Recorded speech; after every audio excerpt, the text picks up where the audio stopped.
नमस्कार मित्रांनो, मी प्रवीण राऊत. आज आपण या ठिकाणी इथे कॉम्प्रिहेन्सिव्ह टेस्ट मध्ये असणारं इकॉनॉमी या विषयावरती आपण डिस्कशन करणार आहोत. तर इकॉनॉमीचे जवळपास यामध्ये आपण 15 क्वेश्चन आपण या ठिकाणी सोडवलेत आणि तुमच्या हे नक्कीच लक्षात आलं असेल की इकॉनॉमीचे आपण क्वेश्चन घेत असताना याला करंट आणि प्लस बेसिक या दोन अँगलने आपण हे सगळे क्वेश्चन्स फ्रेम केलेले आहेत आणि विशेषतः हे संपूर्ण जे प्रश्न असतील ते येणाऱ्या परीक्षेला आपल्याला महत्त्वपूर्ण असणार आहेत आणि यामुळे तुम्हाला हे नक्कीच कळेल की आपल्या या ठिकाणी इथे रिव्हिजन कशी आपल्याला आणखी इथे करायला हवी. तर चला तर आपण या ठिकाणी इथे प्रश्नाला इथे सुरुवात करूयात. National multi dimensional poverty index. आता प्रश्न आपण का फ्रेम केलाय आणि याचं कारण हे की सध्या जगामध्ये एक MPI नावाची गोष्ट आहे, मल्टी पॉवर्टी इंडेक्स. या धर्तीवरती आपल्या भारतामध्ये सुद्धा नॅशनल MPI नावाची गोष्ट आहे. तर हे खूप आधीची गोष्ट आहे, पण सध्या नॅशनल MPI मध्ये आपण जे काही दोन निर्देशांक आहे ते नव्याने ऍड केलेत म्हणून आपण इथे याच्यावरती हा प्रश्न इथे डिझाईन केलाय. तर हा प्रश्न बघा कसा आहे. राष्ट्रीय बहुआयामी गरिबी निर्देशांक हा महिला सक्षमीकरण, शिक्षण आणि जीवनमया या 3 मापदंडावर आधारित आहे. तर लक्षात घ्या याच्यामध्ये 3 मापदंड आहे. हे बरोबर आहे का चुकीचं आहे हे आपण लक्षात घेऊयात. पण त्याच्या आधी बघा महिला सक्षमीकरण हा पॉइंट जो आहे तो चुकीचा आहे. नंतर आहे national multi dimensional poverty index हा नीती आयोग या ठिकाणी हा मोजत असतो. हे वाक्य बरोबर आहे आणि भारताच्या निर्देशकांमध्ये एकूण 12 सूचकांचा इथे समावेश आहे. हे बरोबर आहे. पण याच्यामध्ये यापैकी जर इथे विचार केला तर सगळे 2 आणि 3 हे योग्य आहे, फक्त एक अयोग्य आहे. याचं उत्तर जे असायला हवं या ठिकाणी इथे एक उत्तर आहे. आता आपण इथे समजून घेऊयात की एक्झॅक्टली आपला हा MPI काय आहे. बघा नॅशनल मल्टी डायमेन्शनल इंडेक्स जो आहे तो भारताचा आहे. यांनी नीती आयोगाने हा निर्देशांक लॉन्च केला असेल, परंतु जर आपण नॅशनल लेवलला जर बघितलं असेल तर याचं उत्तर आहे नीती आयोग. परंतु जर जागतिक लेवलला जर बघितलं असेल, ग्लोब लेवलला जर बघितलं असेल तर यामध्ये हा इंडेक्स काढण्याची जबाबदारी कोणाकडे आहे. तर एक आहे UNDP आणि दुसरी काही संघटना असेल यांचं नाव आहे ऑक्सफर्ड गरिबी आणि मानव विकास उपक्रम. यांच्या अंतर्गत हा उपक्रम आयोजित केला जातो आणि यांच्या अंतर्गत आपण हा MPI काढत असतो. तर हे झालं याचं बेसिक. नॅशनल लेवलला आहे नीती आयोग, ग्लोबल लेवलला आहे UNDP आणि नंतर आहे ऑक्सफर्ड. यांच्यामध्ये हा रिपोर्ट काढला जातो. याच्यामध्ये आपल्याला हे समजून घ्यायचंय की हा जो काही रिपोर्ट्स आहे याच्यामध्ये एकूण किती मापदंड आहेत तर 3 आहेत, आरोग्य, शिक्षण आणि जीवनमान. पण आधी आपण क्वेश्चन मध्ये बघितलं असेल त्याच्यामध्ये स्त्री सक्षमीकरण आहे. स्त्री सक्षमीकरणासाठी आपल्याला GI नावाचा इंडेक्स माहित आहे आणि MPI मध्ये त्याच्यामध्ये स्त्री सक्षमीकरण याचा काही उल्लेख आपल्याला दिसत नाही. तर या दृष्टिकोनातून हे सगळे इथे निर्देशांक आहेत. 12 निर्देशांक आपल्याला इथे लक्षात येत आहेत. यामध्ये सर्वात महत्वाचं काय आहे तर बँक अकाउंट आपण हे नव्याने या ठिकाणी इथे निर्देशांक ऍड केला असेल आणि याच बरोबर आहे आपला महिलांची फर्टिलिटी रेट. तर यावरती सुद्धा आपल्याला इथे प्रश्नावरती इथे येण्याची शक्यता आहे, थोडं लक्षात घ्या. चला आता आपण पुढचा प्रश्न लक्षात घेऊयात की हा प्रश्न आपण बजेटच्या अँगलने तयार केला असेल. 2024-25 मध्ये जे काही बजेट मांडण्यात आलं या बजेटमध्ये तुम्हाला हे सांगण्यात आलं होतं की जी काही नवीन योजना आपण काढलेली आहे पूर्वोदय योजना, ही योजना कशासाठी आहे, कोणत्या राज्यांसाठी आहे या संदर्भात हा प्रश्न आहे. बिहार, झारखंड, छत्तीसगड आणि पश्चिम बंगाल. तर आपण ही योजना लक्षात घ्या 2024-25 मध्ये काढलेली.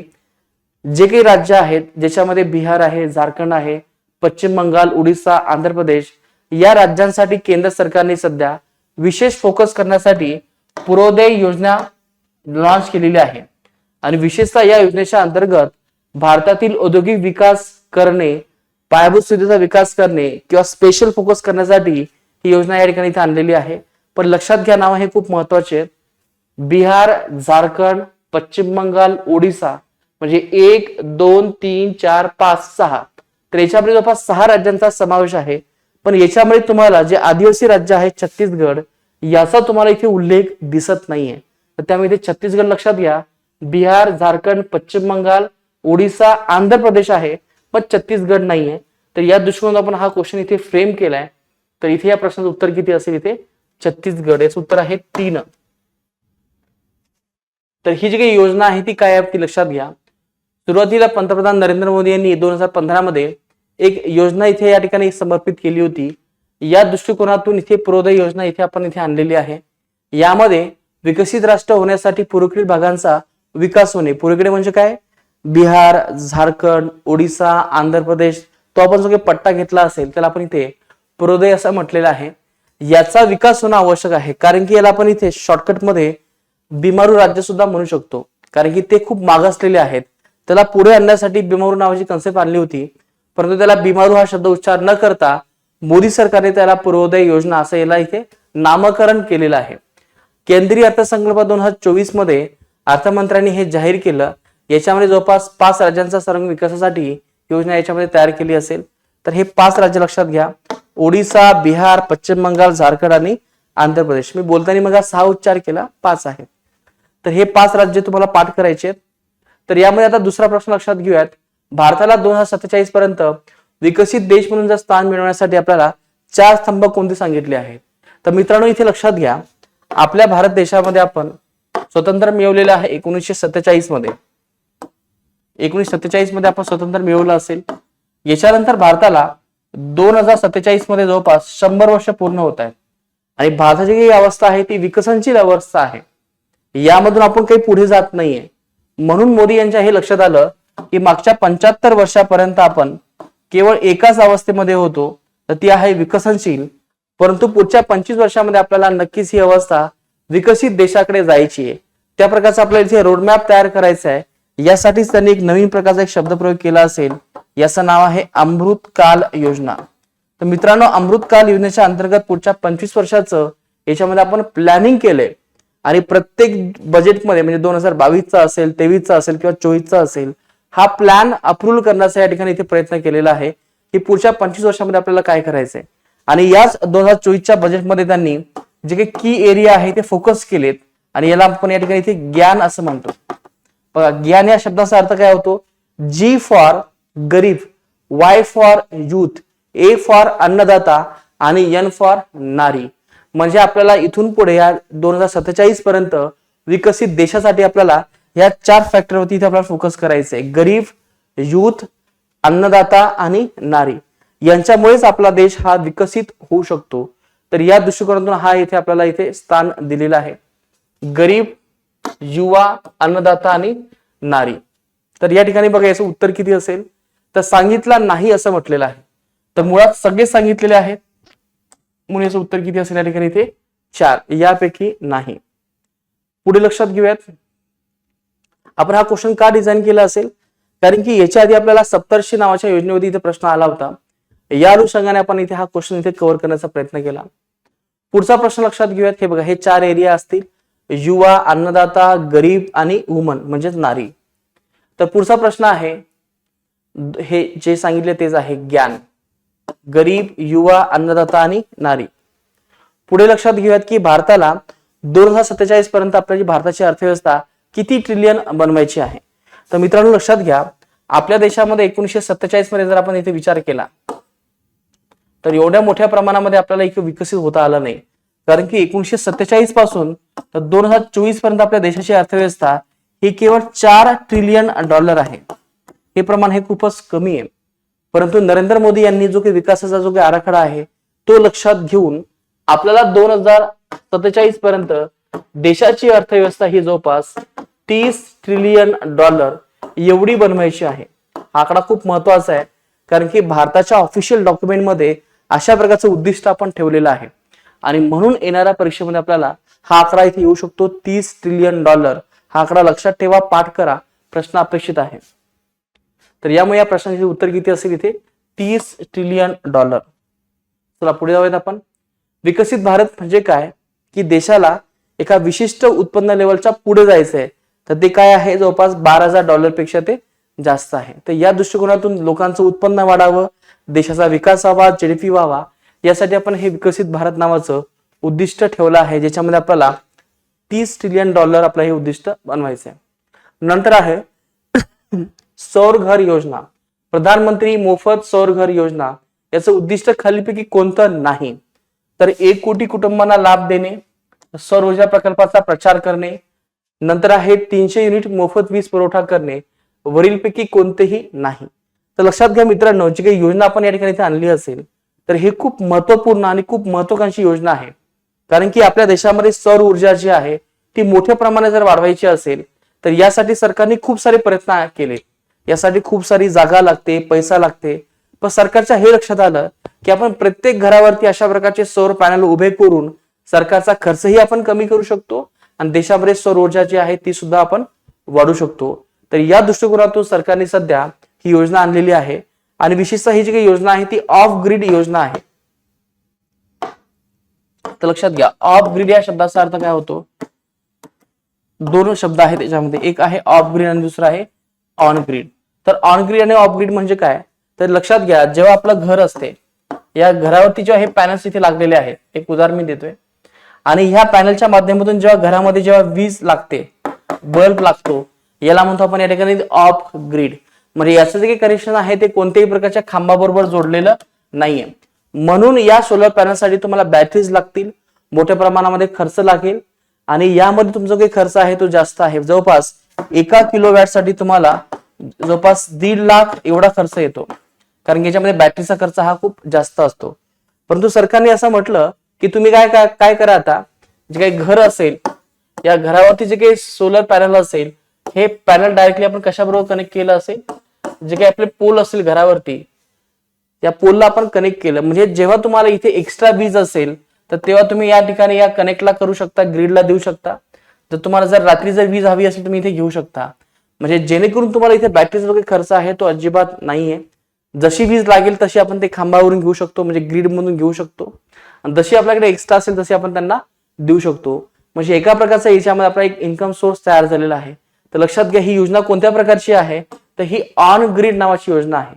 ऑफ ग्रिड मध्ये आपल्याला खूप सारा बॅटरीचा खर्च करावा लागतो, म्हणून सरकारने ही योजना आणली आणि लोकांना प्रेरित करण्यासाठी सरकारने सांगितलं की तुम्हाला 300 युनिट याच्यामध्ये हे मोफत मिळणार आहे. आणि विशेषतः याच्यामध्ये जो काही खर्च असेल, याच्यामध्ये सरकारने असं सांगितलं असेल की 1 किलोवॅट साठी जर असेल, 2 किलोवॅट साठी जर असेल, 3 किलोवॅट साठी असेल, तर सरकार तुम्हाला किती पैसे देणार आहे. तर हा पैसा खूप महत्वाचा असणार आहे, जेणेकरून याला इथे आपल्याला प्रोत्साहन मिळेल. इथे लक्षात घ्या मित्रांनो, जर 1 किलोवॅटचा जर प्रोजेक्ट असेल तर याला जवळपास 30,000 रुपये तुम्हाला या ठिकाणी इथे अनुदान मिळणार आहे. 2 किलोवॅट असेल तर जवळपास इथे 60,000 रुपयाचं इथे अनुदान मिळणार आहे. आणि तर 3 किलोवॅट जर असेल तर जवळपास इथे अनुदान मिळणार आहे आपल्याला 78,000 78,000 रुपये. तर 60,000, 30,000 आणि 78,000 एवढं अनुदान मिळणार आहे. विशेष याचा खर्च हा तुम्हाला जर इथे विचार केला तर जवळपास इथे 70,000 रुपये आहेत. पण 70,000 पैकी 30,000 तुम्हाला सरकार खात्यामध्ये जमा करणार आहे, पण तुम्हाला 40,000 मध्ये हे सगळं पॅनल या ठिकाणी आपल्याला उभं करता येईल. तर ही योजना खूप महत्वपूर्ण आहे देशाच्या अँगलनी सुद्धा आणि इंटरनॅशनल लेवलच्या अँगलनी सुद्धा. म्हणून इथे आपल्याला इथे प्रश्न येऊ शकतो, थोडीशी इथे माहिती लक्षात ठेवा. आता पुढचा प्रश्न आहे, सर्वाधिक वेळा सलग अर्थसंकल्प सादर करणारा अर्थमंत्री कोण? तर यामध्ये 2-3 फॅक्टर आहेत. पहिला फॅक्टर आहे की सर्वात जास्त अर्थसंकल्प मांडणारे कोण आहेत? तर याचं उत्तर कोण आहे तुम्हाला माहित असेल, मोरारजी देसाई. पण याच्यामध्ये शब्द जो यूज केलेला आहे तो हा आहे की सलग. सलग हा शब्द महत्वाचा आहे, म्हणजे कंटिन्युअस. हा कोणी मांडला असेल तर हा मांडला असेल इथे निर्मला सीतारामन यांनी. तर काही फॅक्ट्स आहेत ते समजून घ्या मित्रांनो. सर्वात लांब बजेट जर स्पीच दिलं असेल ते कोणी दिलं असेल शब्दानुसार? ते आहेत मनमोहन सिंग. जवळपास 18,000 शब्दामध्ये त्यांनी हे भाषण दिलं होतं, बजेटचं भाषण. आणि जर वेळेनुसार जर लक्षात घेतलं असेल तर हे आहेत आपल्या निर्मला सीतारामन, जवळपास 2 तास 42 मिनिटं. म्हणजे जर शब्दानुसार लांब जर बघितलं मनमोहन सिंग आहे, आणि जर समजा वेळेनुसार जर बघितलं असेल ते आहेत आपल्या निर्मला सीतारामन. आणि दुसरा फॅक्ट हा महत्वाचा यासाठी आहे की सर्वाधिक सलग वेळा मांडणाऱ्या 7 वेळा मांडणाऱ्या अर्थमंत्री कोण असतील? ते आहेत निर्मला सीतारामन. जवळपास 2019 पासून तर आतापर्यंत त्या ह्या अर्थसंकल्प मांडत आहेत. आणि विशेषतः लक्षात घ्या, याच्यामध्ये एक फॅक्ट आहे की सर्वाधिक वेळा अर्थसंकल्प सादर करणारे अर्थमंत्री कोण आहेत? याचं उत्तर आहे मोरारजी देसाई. 10 वेळा त्यांनी जवळपास मांडलेला आहे. आणि जर सलग मध्ये जर इथे विचार केला तर त्यांनी 6 वेळेस मांडलेला आहे. म्हणजे 1 क्रमांक लागतो सलगच्या बाबतीमध्ये निर्मला सीतारामन आणि नंबर 2 क्रमांक लागतो मोरारजी देसाई. तर हे थोडंसं इथे लक्षात घ्या. चला पुढचा प्रश्न बघूयात की एंजल कर हा केंद्रीय अर्थसंकल्प 2024 मध्ये आपण तो रद्द करण्यात आलेला आहे. आणि हा कर हा कशावरती लागू होतो? तर हे स्टार्टअप दिलं असेल, भारतातील सर्व कंपन्या असतील, अनलिस्टेड कंपनी असेल आणि लिस्टेड कंपनी असेल. तर आधी आपण हे समजून घेऊयात की हा जो काही कर आहे एंजल कर, तो सरकारने का रद्द केला असेल. रद्द करण्याची भूमिका एकच होती, जे काही स्टार्टअप्स आहे मित्रांनो त्याला मोठ्या प्रमाणामध्ये प्रोत्साहन मिळत नव्हतं.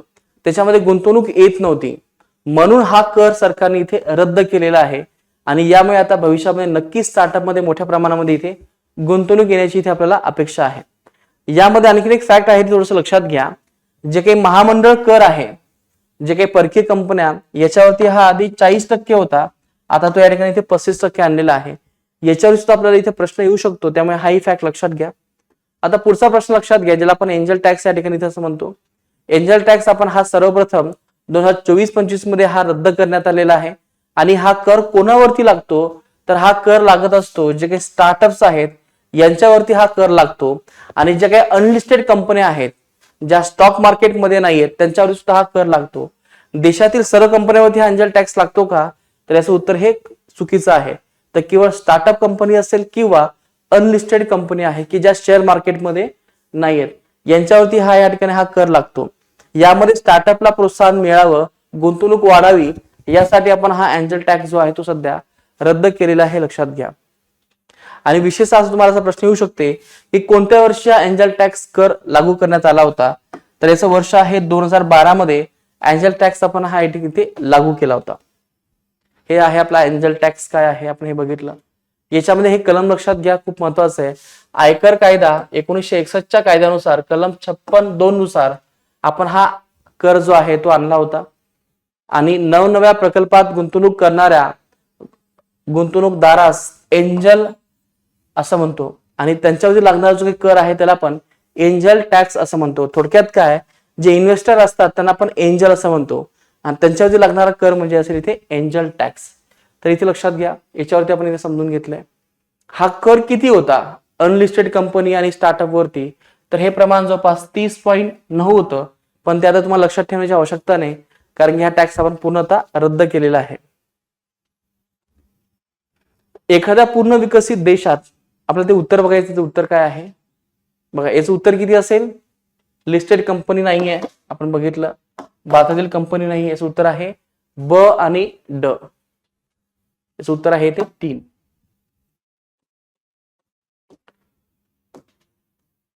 पुढचा प्रश्न आहे, एखाद्या पूर्ण विकसित देशात दीर्घकाळ आर्थिक वाढ करायची असल्यास कोणता घटक उपयोगात येईल, म्हणजे सर्वात जास्त काय महत्वाचं आहे त्या देशाला जर लॉंग टर्म मध्ये जर विकास करायचा असेल तर परकीय गुंतवणूक, स्थिर व सशक्त सरकार, उत्पादन कार्यशीलतेत वृद्धी आणि अनरेस्ट्रिक्टेड मायग्रेशन्स. तर हे सगळेच ऑप्शन्स आहेत मित्रांनो, ज्याच्यामध्ये आपल्याला कोणत्याही देशाला इथे विकसित बनता येईल. पण इथे अपेक्षित काय आहे, इथे अपेक्षित आहे मोस्ट रिलेव्हंट, ज्याला आपल्याला डायरेक्टली ते टच होणार आहे. तर याच्यामध्ये सर्वात महत्वाचं आहे की त्या देशाची प्रोडक्टिव्हिटी वाढणं महत्वाचं आहे. बाकीच्या गोष्टी ज्या आहेत त्या गौण आहेत. प्रोडक्टिव्हिटी जर वाढली असेल तर नक्कीच त्या देशामध्ये फॉरेन इन्व्हेस्टमेंट येणारच आहे.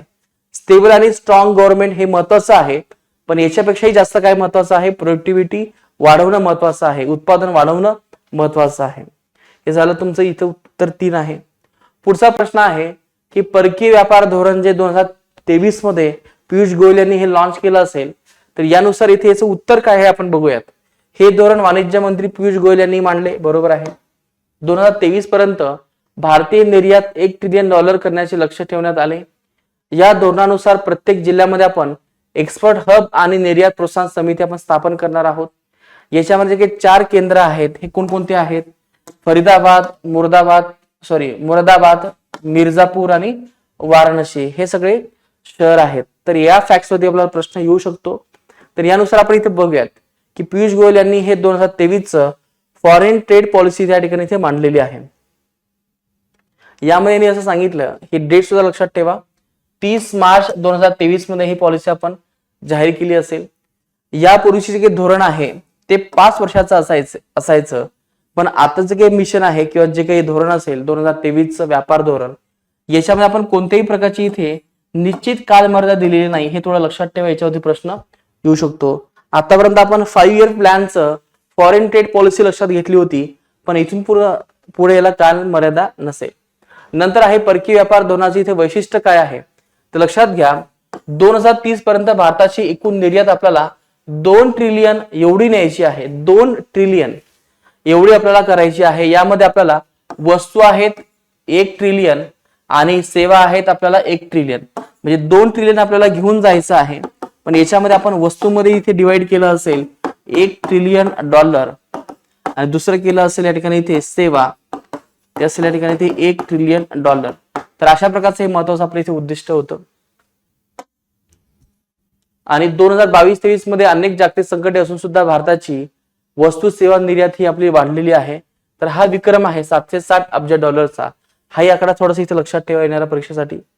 तर या दृष्टिकोनातून इथे लक्षात घ्या काय उत्तर तुम्हाला इथे अपेक्षित वाटते. बघा इथे आपण दिलंय निर्यात $1 ट्रिलियन. मुळात याचं उत्तर किती आहे ते $2 ट्रिलियन. म्हणून तुमचा इथे ब ऑप्शन जो आहे तो चुकीचा होतो. म्हणजे उत्तर काय असणं अपेक्षित आहे, ब वगळून सर्व विधान जे आहे ते आपले योग्य आहे. याचं योग्य उत्तर आहे या ठिकाणी इथे 2. चला पुढे जाऊयात आपण. असमानता समायोजित मानव विकास निर्देशांक कोणत्या आयामांचा समावेश होतो. तर लक्षात घ्या मित्रांनो, तुम्हाला माहित असेल की जो काही HDR आहे, ह्युमन डेव्हलपमेंट रिपोर्ट, याच्या अंतर्गत अनेक प्रकारचे या ठिकाणी इथे रिपोर्ट काढले जातात. जसं की HDR चा रिपोर्ट आहे जो आपण 1990 पासून काढलेला आहे, नंतर आहे 1992, नंतर आहे 1995, 1997, नंतर आहे 2010. अनेक वर्षी वेगळ्या प्रकारचे या ठिकाणी इथे निर्देशांक आपण घोषित केलेले आहेत. यापैकी 2010 मध्ये महत्वपूर्ण 3 निर्देशांक या ठिकाणी इथे आलेले आहेत. एका निर्देशांकाचं नाव आहे MPI, मल्टी पॉवर्टी इंडेक्स. नंतर आहे दुसरा इंडेक्स ज्याचं नाव आहे GII, नंतर आहे IHDI. तर मित्रांनो लक्षात घ्या, हा जो काही क्वेश्चन आपण फ्रेम केला असेल तो याच्यावरती फ्रेम केलेला आहे IHDI. IHDI या शब्दाचा अर्थ हा होतो inequality adjusted human development index. आपल्याला हे लक्षात घ्यायचं मित्रांनो, जे का आपण HDI काढत असतो तर हे HDI काढत असताना देशामध्ये असणारी जी विषमता आहे ती लक्षात येत नाही. विषमता कॅल्क्युलेशन करण्यासाठी यांनी आपण नवीन निर्देशांक आणला असेल, याचं नाव आहे IHDI. मग IHDI हा कोणाचा आहे तर हा HDR चा आहे. कोणत्या वर्षी लॉन्च केला असेल तर 2010 मध्ये केला असेल. याचे निकष कोणते आहे तर निकष तेच आहे, शिक्षण, आरोग्य आणि उत्पन्न. याच्यामध्ये कोणत्याही निकषामध्ये याच्यामध्ये बदल झाला नाहीये. फक्त हा जो काही IHDI आहे तो फक्त ऍडजस्ट केला जातो. तर या ऍडजस्ट नुसार या ठिकाणी आपण इथे IHDI इथे काढत असतो. तर दीर्घ व निरोगी जीवन, ज्ञानाची सुगमता, चांगले राहणीमान, रोजगार क्षेत्र. तर यापैकी आपल्याला हे लक्षात घ्यायचंय की रोजगार क्षेत्र जे आहे याचा कुठेही आपल्याला उल्लेख दिसत नाही HDI मध्ये, म्हणजे IHDI मध्ये सुद्धा तो इंडेक्स नाहीये. लक्षात घ्या इथे सी ऑप्शन जो आहे तो आपला इथे रद्द असेल. सी जर रद्द असेल याचं उत्तर किती आहे ते ABD. याचं उत्तर आहे 1. तर हे सगळं मी तुम्हाला इथे दिलेलं आहे ABD, HDI आणि IHDI. आणि विशेषतः याच्यामध्ये HDI मध्ये आणि IHDI मध्ये जेवढी जास्त तफावत असेल तेवढं त्या देशामध्ये विषमता जी आहे ती जास्त आहे, असमानता जी आहे ती जास्त हे आपल्या इथे लक्षात येते. आणि यामध्ये भारताचा क्रमांक आहे 191, देशामध्ये 132वा क्रमांक आहे आणि मूल्य आहे 0.633. नंतर आहे SDG. या दृष्टिकोनातून भारतातील पहिले शहर कोणतं आहे की ज्यांनी मागोवा घेतलेला आहे SDG चा. याचं उत्तर आहे भोपाळ राज्याने हा घेतलेला आहे. दुसरा आहे भारतातील बेरोजगारी मापनाची कोणती पद्धत आहे. तर लक्षात घ्या मित्रांनो, भारतामध्ये आपण जेव्हा बेरोजगारी लक्षात घेतो तर आपल्याकडे 3 बास्केट आहे. एक आहे CDS, दुसरी आहे या ठिकाणी इथे CWS आणि तिसरी आहे US. तर CDS या शब्दाचा अर्थ हा होतो की एखाद्या व्यक्तीला एका दिवसात 1 तासही काम मिळालं नसेल तर याला म्हणतो आपण या ठिकाणी इथे CDS नुसार बेरोजगार. आणि वीकली या शब्दाचा अर्थ काय होतो की एका आठवड्यात 1 दिवसही जर काम मिळालं नसेल तर याला म्हणतो आपण CWS नुसार बेरोजगार. आणि US या शब्दाचा अर्थ हा होतो की एका महिन्यापेक्षा जास्त जर एखादा व्यक्ती जर बेरोजगार राहत असेल याला म्हणतो आपण US नुसार बेरोजगार. तर भारतामध्ये ह्या 3 पद्धती आपण या ठिकाणी इथे वापरत असतो. एक्झॅक्टली तुम्हाला या पद्धतीवरील इथे प्रश्न विचारलाय तर भारतामध्ये करंट डेली स्टेटस, करंट विकली स्टेटस आणि युज्युअल प्रिन्सिपल स्टेटस. आता लक्षात घ्या, हे जे काही आपल्या इथे UPS तुम्हाला इथे दिसते US, याचे जिथे 2 प्रकार केलेले आहेत. एक आहे UPS आणि दुसरा आहे इथे USSS. USS म्हणजे काय की 6 महिन्यापेक्षा जास्त, याला म्हणतो आपण USS. UPS म्हणजे काय 1 ते 6 महिन्यापेक्षा पर्यंत जर बेरोजगार असेल याला आपण इथे UPS असं म्हटलेलं आहे. तर मित्रांनो हे अशा प्रकारचा इथे हा क्वेश्चन होता. 14 नंबरचा प्रश्न बघा. भारतामध्ये सर्वात जास्त जी बेरोजगारी आहे ती कोणत्या प्रकारची आहे? भारतामध्ये अनेक प्रकारची बेरोजगारी आहे. सीझनल आहे, छुपी बेरोजगारी आहे, त्याच्यानंतर भारतामध्ये सुशिक्षित बेरोजगारी आहे. पण या सगळ्यामध्ये सर्वात जास्त बेरोजगारी कोणती आहे? तर ती आहे स्ट्रक्चरल अनएम्प्लॉयमेंट. कारण की भारतामध्ये चांगलं शिक्षण नाही, एज्युकेशन नाही आहे, आरोग्य नाही, यामुळे मोठ्या प्रमाणामध्ये ही बेरोजगारी इथे वाढलेली आहे. याचं योग्य उत्तर किती आहे? या ठिकाणी इथे 3 आहे. आणि शेवटचा प्रश्न आहे आपला हा पीबीटीजी वरती आहे, ज्याला आपण या ठिकाणी इथे जनजाती ग्राम योजना असं म्हणतो. मित्रांनो आदिवासीचे 2 भाग सरकारने केले असेल. एक आहे थोडे विकसित झालेले आणि एक आहे पूर्णतः मागासलेले. पूर्णतः मागासलेले आहे त्यासाठी सरकारने पीबीटीजी नावाचा ग्रुप तयार केला, ज्याच्यामध्ये सध्या एकूण 75 एवढी संख्या आहे. परंतु जे थोडे विकसित झालेले आहे त्यांचा आणखीन विकास करण्यासाठी मोदी सरकारने सध्या ही योजना आणलेली, ज्याचं नाव आहे प्रधानमंत्री जनजाती उन्नत ग्राम योजना. तर ही योजना पीबीटीजी साठी नाहीये मित्रांनो, त्यामुळे हा जो काही ऑप्शन आहे तो कॅन्सल होतो. यामध्ये जवळपास 63,000 गावांचा इथे समावेश असणार आहे. जवळपास यामध्ये 5 कोटी आदिवासी लोकसंख्येला याचा फायदा होणार आहे. आणि नोडल मंत्रालय कोणतं असेल? आदिवासी मंत्रालय. तर हे सगळे ऑप्शन इथे आपल्याला बरोबर दिसत आहेत. फक्त एक ऑप्शन चुकीचा आहे, तो आहे पीबीटीजी. योग्य उत्तर किती आहे या ठिकाणी इथे? ब कडो. तर इथे बेसिक माहिती आहे. प्रधानमंत्री जनजाती उन्नत ग्राम अभियान यामध्ये 63,000 गावांचा समावेश आहे. 5 कोटी आदिवासींना याचा फायदा होणार आहे. नोडल मंत्रालय आहे आदिवासी वार मंत्रालय. तर हे फॅक्ट खूप महत्वाचे आहेत आणि विशेषतः लक्षात घ्या, हे आदिवासी जे आहे ते ग्रामीण भागासाठी आहे, पीबीटीजी साठी नाहीये. कारण की पीबीटी साठी आपण ज्या काही समित्या नेमल्या असतील त्यांचा क्रायटेरिया पूर्णतः वेगळा आहे, त्यांचे निकष पूर्णतः वेगळे आहेत. हे बघा 2023 मध्ये सरकारने पीएम पीबीटीजी डेव्हलपमेंट मिशन आणलं होतं आणि 2024 मध्ये आणलेलं आहे उन्नत अभियान, ज्याला आपण या ठिकाणी इथे म्हणतो जनजाती उन्नत ग्राम अभियान. तर या 2 गोष्टी लक्षात ठेवा. असे इथे प्रश्न इथे आपल्याला इथे येण्याची अपेक्षा आहे. तर अशा प्रकारे मित्रांनो आपण इथे 15 क्वेश्चन इथे आपण सॉल्व्ह केलेत. नक्कीच तुम्हाला हे क्वेश्चन्स जमले असतील, नक्कीच तुम्हाला हा विश्वास आला असेल की असे प्रश्न आपल्याला इथे पुढे येऊ शकतात. अशाच प्रकारे आपण इथे बेस्ट टू बेस्ट करण्याचा प्रयत्न करू मित्रांनो. हा क्वेश्चन तुम्हाला नक्कीच आवडला असेल. आता तुम्हाला काय करायचं आहे की तुम्ही हे टॅली करा की तुमचे किती क्वेश्चन्स बरोबर आलेत. पण तुमच्या हे लक्षात येईल, जर हा स्कोर जर तुमचा 10 किंवा 8 पेक्षा जर जास्त असेल तर मी असं समजेल की खरंच तुमचा चांगला अभ्यास झालेला आहे. पण जर तुमचा स्कोर हा 6 किंवा 7 पेक्षा जर कमी असेल तर तुम्ही थोडासा ऍव्हरेज अभ्यास केला याचा अर्थ हा होतो. तर त्यामुळे याच्यावरती रिव्हिजन असेल, त्याच्यानंतर थोडे फॅक्ट्स असतील ते रोज बघत चला. प्रश्न आपल्याला या सांगेले नेहमी येत असतात. तर चला तर मित्रांनो आज आपण इथे थांबूयात. धन्यवाद.